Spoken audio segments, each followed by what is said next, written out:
Assalamualaikum warahmatullahi wabarakatuh. Perkenalkan, nama saya Muhammad Iqbal Nuril Ansor. Pada video kali ini saya akan membahas mengenai struktur modal dan leverage. Dan video ini dibuat bertujuan untuk memenuhi tugas mata kuliah manajemen risiko keuangan sesi 3 dosen pengampu Bapak Gustian Juanda. Struktur modal mengacu pada komposisi pendanaan jangka panjang perusahaan yang terdiri dari gabungan utang atau utang jangka panjang dan jangka pendek, dan ekuitas atau modal sendiri termasuk saham preferen dan saham biasa, serta laba ditahan. Tujuan utama pengelolaan struktur modal adalah memaksimalkan nilai perusahaan. Berbagai ahli keuangan seperti E.M. Pandey dan John J. Hampton mendefinisikan struktur modal dengan penekanan pada proporsi utang dan ekuitas dalam membiayai aset perusahaan. Ada beberapa fungsi dan tujuan pengelolaan struktur modal. Yang pertama yaitu memaksimalkan pengembalian. Struktur modal yang optimal dapat meningkatkan laba per saham dan memaksimalkan pengembalian bagi pemegang saham. Yang kedua yaitu mengurangi risiko keuangan. Keseimbangan antara utang dan ekuitas membantu mengurangi kerentanan perusahaan terhadap risiko keuangan. Yang ketiga yaitu meminimalkan biaya modal. Perencanaan modal utang jangka panjang yang strategis dapat menekankan biaya modal secara keseluruhan. Dan yang keempat yaitu mengoptimalkan pemanfaatan dana.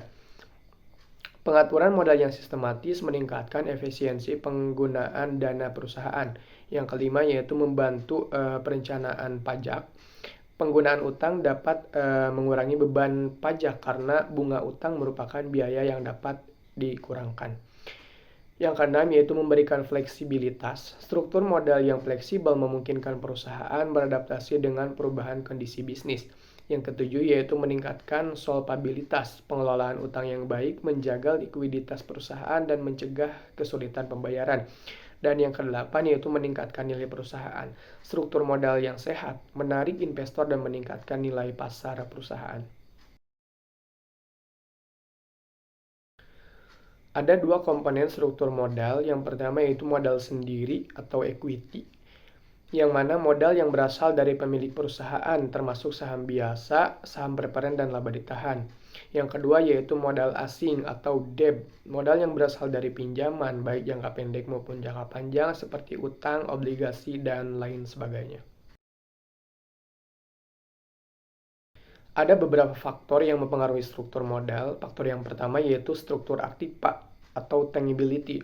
Perusahaan dengan aktiva tetap yang besar cenderung lebih mengandalkan modal sendiri. Sementara perusahaan dengan aktiva lancar yang lebih besar lebih cenderung menggunakan utang. Yang kedua yaitu peluang pertumbuhan atau growth opportunity. Perusahaan dengan peluang pertumbuhan tinggi mungkin lebih bersedia mengambil risiko dengan menggunakan lebih banyak utang. Faktor yang ketiga yaitu ukuran perusahaan atau firm size. Perusahaan besar biasanya memiliki akses yang lebih mudah ke berbagai sumber pendanaan termasuk utang. Lalu ada profitabilitas. Perusahaan yang sangat profitable cenderung memiliki lebih banyak dana internal dan mungkin memerlukan lebih sedikit utang. Dan faktor yang terakhir yaitu risiko bisnis. Tingkat risiko bisnis yang tinggi dapat mempersulit perusahaan mendapatkan pendanaan eksternal terutama utang. Pengertian leverage, yaitu leverage mengacu pada penggunaan utang untuk membiayai aset atau investasi. Tujuannya adalah untuk meningkatkan pengembalian investasi atau ROI dengan memanfaatkan biaya tetap utang. Namun leverage juga meningkatkan risiko keuangan karena kewajiban pembayaran bunga tetap ada terlepas dari kinerja perusahaan. Yang pertama yaitu leverage keuangan atau financial leverage. Menggunakan utang untuk meningkatkan pengembalian bagi pemegang saham ekuitas. Yang kedua yaitu leverage operasi atau operating leverage, yaitu menggunakan biaya tetap operasional untuk meningkatkan pengaruh perubahan penjualan terhadap laba operasi. Yang ketiga yaitu leverage gabungan atau combined leverage, yaitu gabungan dari leverage keuangan dan leverage operasi.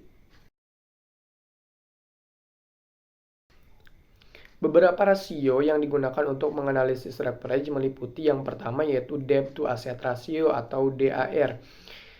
yang mana total utang dibagi total aset ini menunjukkan proporsi aset yang dibiayai oleh utang. Yang kedua yaitu debt to equity ratio atau DER. Total utang dibagi ekuitas ini menunjukkan proporsi utang terhadap ekuitas. Yang ketiga yaitu debt to capital ratio atau DCR.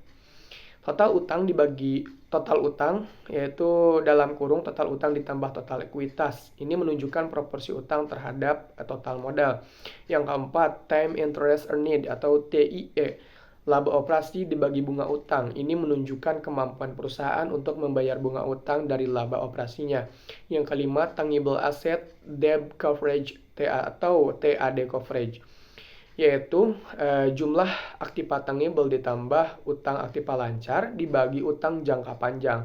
Ini menunjukkan kemampuan perusahaan untuk membayar utang jangka panjang dengan aset tetapnya. Analisis leverage membantu perusahaan dan kreditur untuk yang pertama yaitu menilai kemampuan perusahaan memenuhi kewajiban tetap atau bunga dan angsuran. Yang kedua yaitu mengetahui kedudukan perusahaan terhadap kewajiban kreditur. Yang ketiga menilai pengaruh utang terhadap pengelolaan aset. Yang keempat melihat proporsi aset yang dibiayai oleh utang. Yang kelima yaitu mengukur porsi modal yang dijadikan jaminan utang jangka panjang. Yang keenam mengetahui keseimbangan antara aset tetap dan modal. Dan yang terakhir yang ketujuh yaitu mengetahui total pinjaman yang akan jatuh tempo. Berdasarkan penjelasan barusan, dapat ditarik kesimpulan bahwa pengelolaan struktur modal dan leverage merupakan aspek krusial dalam manajemen keuangan perusahaan. Pemahaman yang mendalam tentang kedua konsep ini yaitu termasuk faktor-faktor yang mempengaruhinya dan rasio-rasio yang relevan sangat penting bagi pengambilan keputusan yang tepat dalam memaksimalkan nilai perusahaan dan mengurangi risiko keuangan. Penting juga untuk menemukan keseimbangan yang tepat antara penggunaan utang dan ekuitas untuk mencapai tujuan keuangan perusahaan. Mungkin hanya itu saja yang dapat saya sampaikan, kurang lebihnya mohon dimaafkan karena saya masih dalam proses pembelajaran. Sekian, terima kasih. Wassalamualaikum warahmatullahi wabarakatuh.